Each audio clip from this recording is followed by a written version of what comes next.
Hey, hi.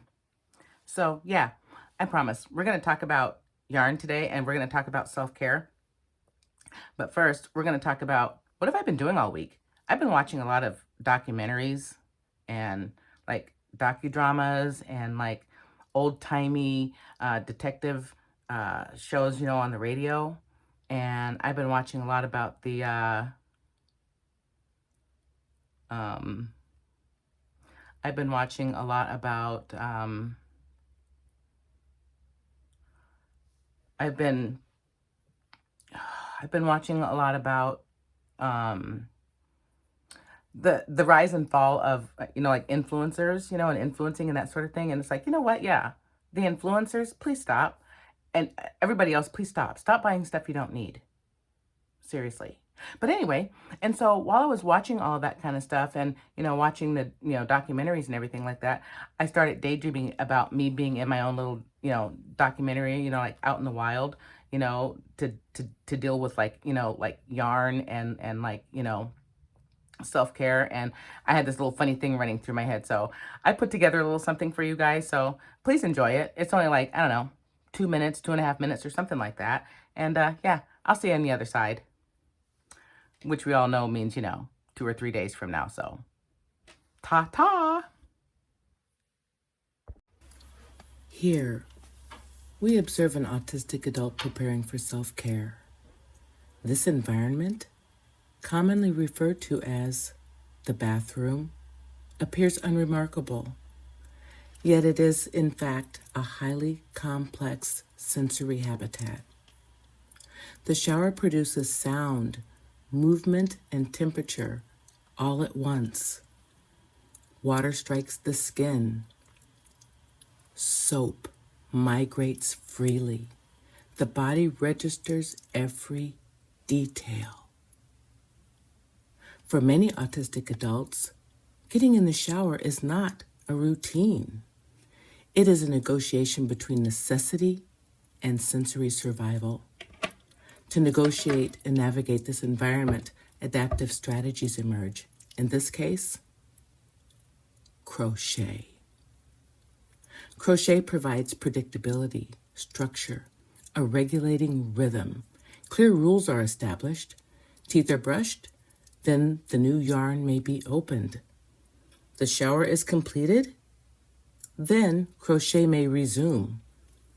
This system is effective. It is carefully maintained.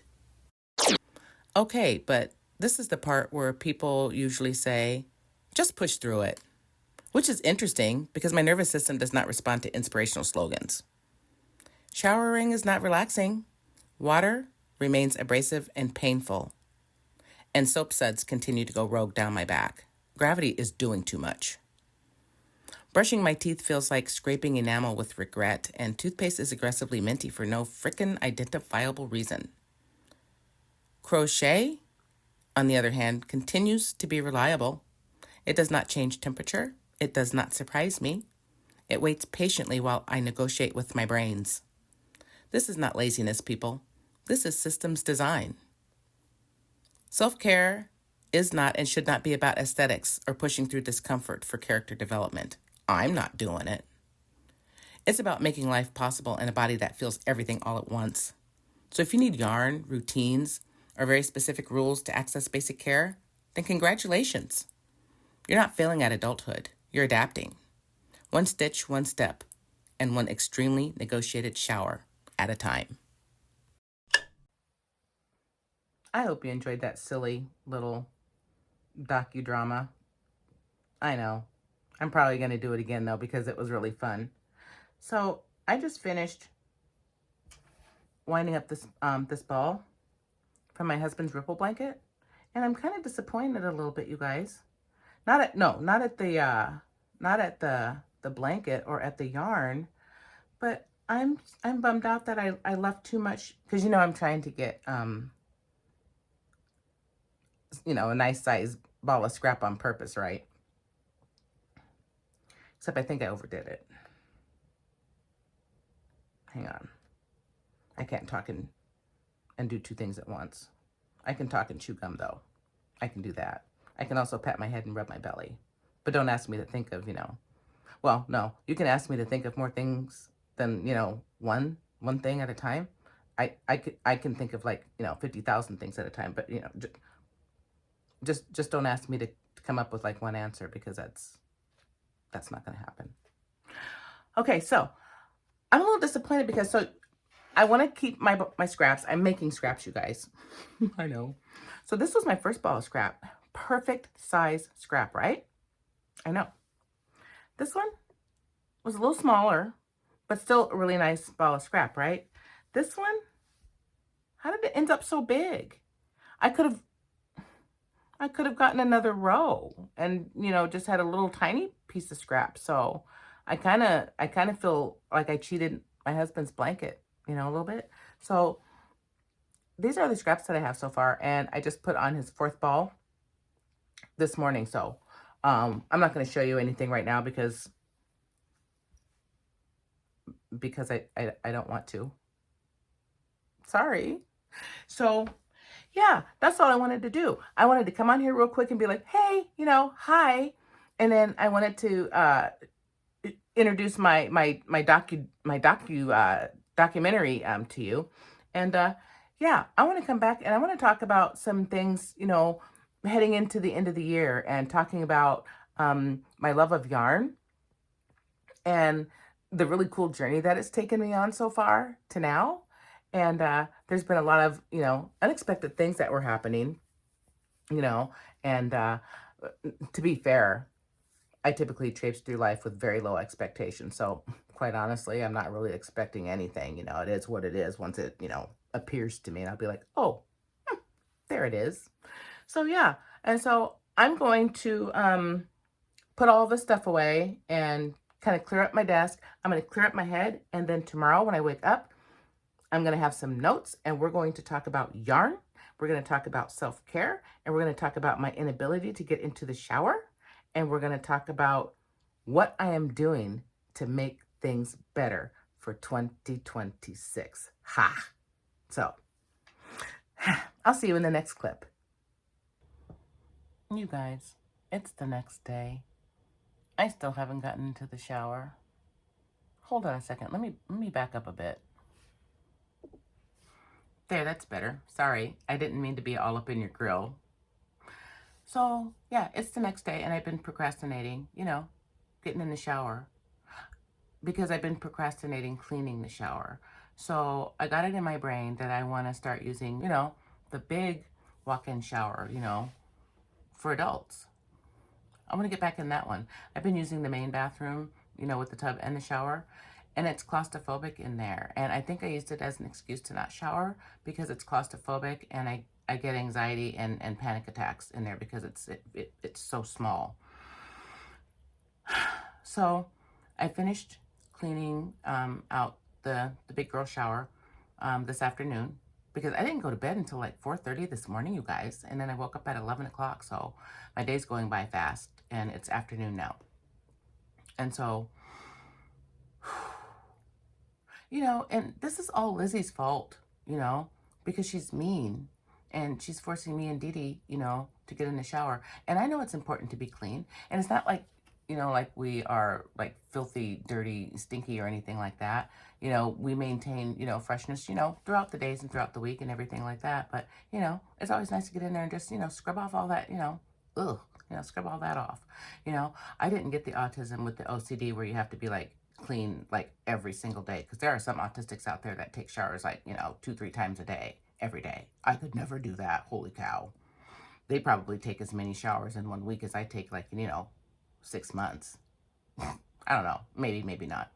But anyway, fact of the matter is it's just really hard for me to get in the shower. And using crochet to force my self-care has been working really well, because I haven't crocheted now for 3 days, and I'm getting antsy, and me and Dee Dee are upset, and we need to crochet. So we're going to listen to Lizzie today because, like I said, she's mean and she's very persuasive. And we're going to do our due diligence because I really would like to, walk in and crochet tonight.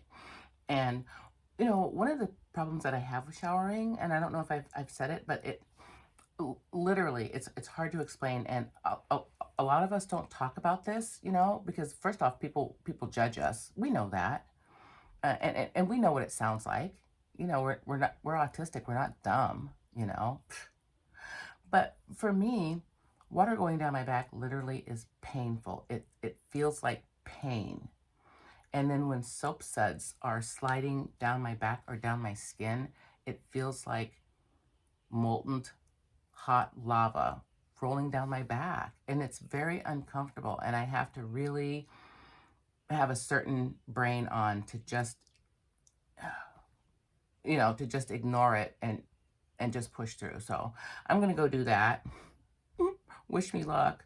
And yeah, hopefully next time you see me, I'll be nice and clean and I will have been, being a drama queen for absolutely nothing.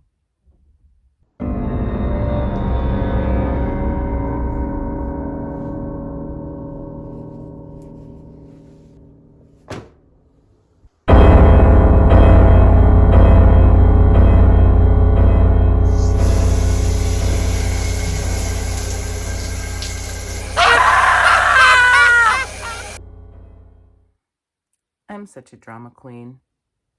I got in the shower, finally. It's late, but I don't care. I'm going to crochet some stitches for the first time in like 3 days. And so now that all that silliness is done, you guys, happy holidays, Merry Christmas, whatever you call it, in your house. We celebrate every day here, and I know that sounds so crazy, but especially with my son being here with us now, me and my husband, we have happy nothing days throughout the year. And so we don't have any one holiday that, you know, we concentrate on. We got each other like maybe one, there's probably going to be like one gift under the tree for everyone, you know, just for the tradition part of it, which pains me because I really don't like traditions. And, of course I raised my son to not really care about traditions either, which, has caused some problems, but, you know, it's just a happy time of year. And I hope you guys are enjoying whatever is going on in your lives right now, whatever your traditions are. I hope you're able to, sink in and enjoy all of the holidays with all of your friends and family without being, too odd about it, kind of like I would be. I would feel odd, but I would push through. And, and with that said, you guys, let me just go real quick because I want to kind of wrap this up a little bit, but you know me, I'm going to ramble, right? And so, the end of the year, I wanted to talk about some things that I've learned from, loving yarn. And so I wrote down a few things because honestly, I want to stay on track because I don't want to ramble too much. I know, right? Isn't that kind of grown up a little bit? Maturing up a little bit? No, no. I just want to keep on track. So I had an unexpected journey with yarn. First off, it's beautiful. I knew that, but I didn't know all of the discoveries I was going to make. I discovered variegated. I didn't know these had names. You know what I mean? I discovered that I love variegated and that I love ombres and gradients. And I discovered bitty stripes, which I still love because it it grabbed my heart first. So of course, bitty stripes is always going to be at the top of the list. And so I learned about that. Other unexpected surprises was learning about yarn weight and thicknesses and stuff like that, and getting caught off guard a couple of times. Well, no, several times. Well, still, on figuring out the different weights and thicknesses. And then I discovered roving yarns, which I hate to love. No, not love to hate. I hate to love. I hate roving yarn. It sucks to frog because, I miss a lot of stitches and I have to take out, I have to frog a lot of work, but it's so beautiful. And so I discovered roving yarns, which I do love, and single ply yarns, which are, not tricky, but what word am I looking for? Did I write it down? Hang on. What? Oh, I didn't write down anything. I wrote tears. The single play yarn plays with my emotions. Sometimes I really love it and sometimes I don't, but it crochets really beautifully. So that's what I learned from yarn this year. And so that's the yarn is all about Dee Dee's brain. Dee Dee loves everything about yarn, the colors and the textures and the smell and the squeezy of it. And, you know, she's the one that found the bitty stripes. You know, the yarn is Dee Dee's world. Some other unexpected things that I learned from crochet, and the crochet is Lizzie's world. And of course, Lizzie wrote down what she wanted me to say because that's what she does. And so, what Lizzie's brain loves about crochet is the feel of the yarn when it makes the thing. And so, Lizzie loves yarn too, but she comes at it from a different perspective. So, Lizzie loves the crochet part of yarn and the feel of the yarn. She loves the thickness and the textures of the thing that's made. Like, I love touching and feeling the poncho that we made, and the hats and the bobble stitches just feel so good in your hands. And like this texture, oh, it's so sumptuous, you know? And that's what Lizzie loves. And she loves the rhythm and the hand movement of making the stitches and making the thing. And I do too. I mean, it's so relaxing and cathartic for her. And it's like this rhythm. And then as you're completing this rhythm, you're seeing this pattern emerge of what you're making. And that is what just Lizzie just is like, oh, yeah. And Lizzie also loves seeing how the stitches work. She doesn't just want to know how to do the stitch. Lizzie wants to know, why does the stitch go there and what's it do? Why is it better to use double stacked single crochets instead of 3 chains for, for turning your work? Why? What's the difference? Which one's the best? That's Lizzie's world. And the two of them together are making a really good team. And so now back to self-care and how I'm tying it all together.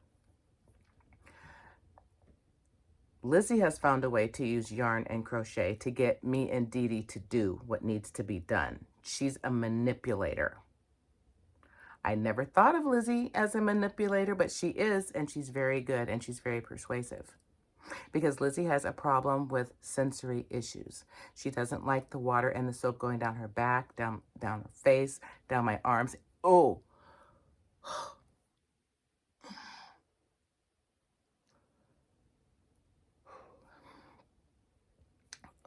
we don't like that at all.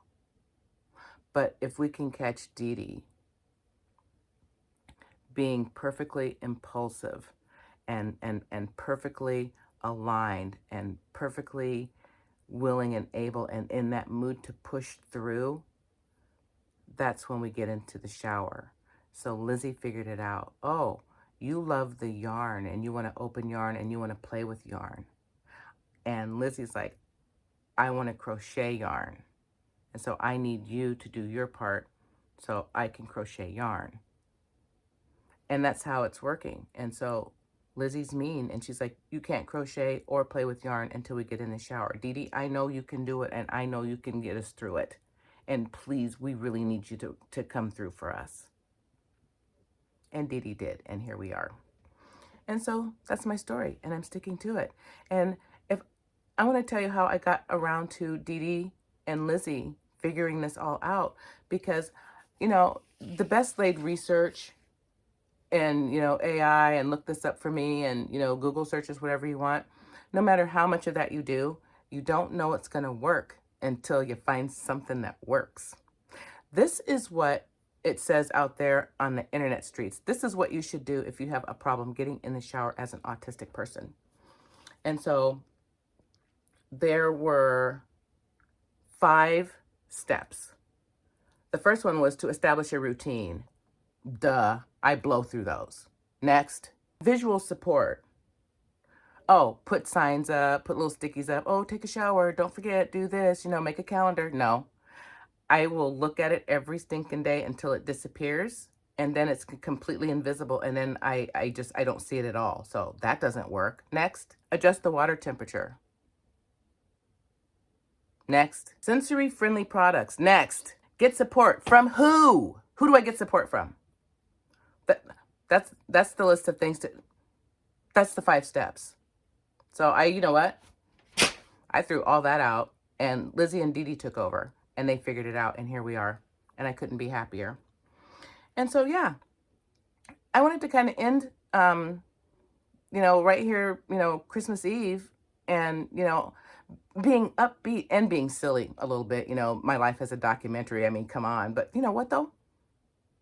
Who doesn't want to star in their own documentary? Come on. You've always wanted to, right? I dare you to do it. I dare you to do your own documentary and post it. Oh my goodness.